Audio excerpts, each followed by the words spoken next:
Back in the 1970s, one night, very late in a bar, Central Virginia, and I'm sitting in there drinking and drinking and drinking, totally intoxicated. And I did one of the dumbest things a person can do. I got behind the wheel of the car and began to drive on my way home. Wasn't even sure what route I was taking, wasn't sure about the speed. Well, I got caught by a state trooper, clocked at 80 miles an hour. That much sleet on the ground. What a disaster. After he checked and gave me a breathalyzer, I was put in jail. You see it? Haven't been in jail since. Hope I never go again. But as I was standing in that jail, well dressed with a suit on, I looked over to the cell on my right, and there was a bum. Then I looked over there on my left, and there was a bum. And you know all I was? A well-dressed bum. What is this all about? Justice versus corruption. Taking personal responsibility to uphold what is pure, right, and true. That's our character quality for the month, and it is important. You know, we look at the heart man. What do we have with the heart man? Character is about actions and attitudes of the heart. Do we check it out? Do we check ours out when we make decisions? Let's look at our bulletin this month. Pull it out. Let's look over on page 2 and look at 5 ways to develop this quality. And I'll give you a couple of examples as I go through. Number 1 is keep a clear conscience.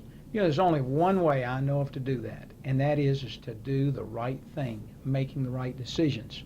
We had a fellow here in Oklahoma who hanged himself because his conscience apparently had bothered him so much after some things that he had done that were totally inappropriate.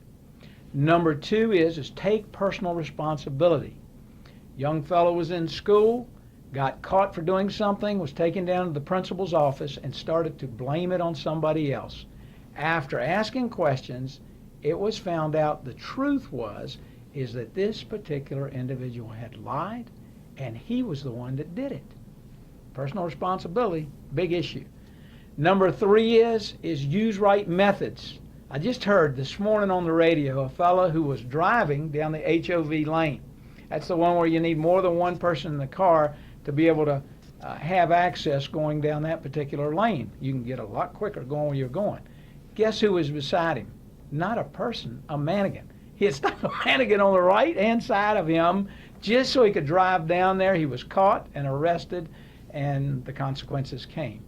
Number 4, face injustice. I like the situation with Enron, a company where there was all kinds of embezzlement. What happened? One of the administrators saw it going on, and she decided to turn in the executive because of his impropriety. You know what? What do you do when you see things going wrong? Maybe it's at work, maybe at home, maybe in the community. Do you do anything about it? I work with a lot of law enforcement agencies, and I'm told by leadership one of the biggest assets they have are the people in the community. Us upholding the law, what is pure, right, and true.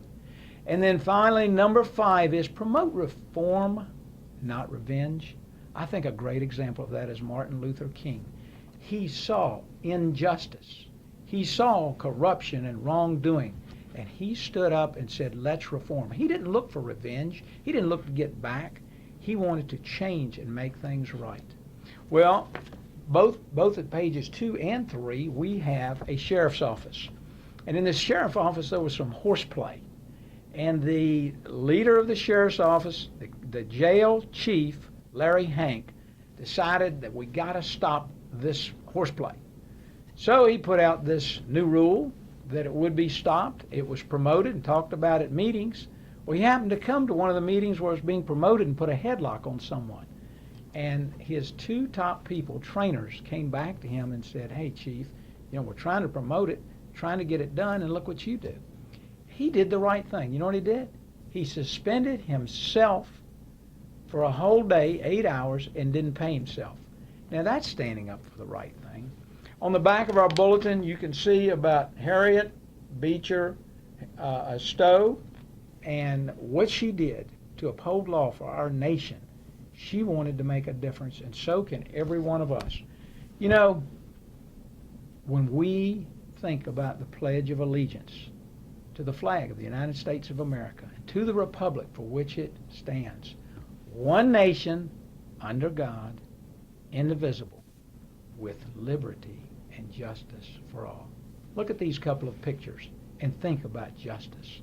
Justice versus corruption. Folks, we all need to stand for this quality. And when we live it out, our whole nation, our community, our families, and our own personal lives will be a lot better.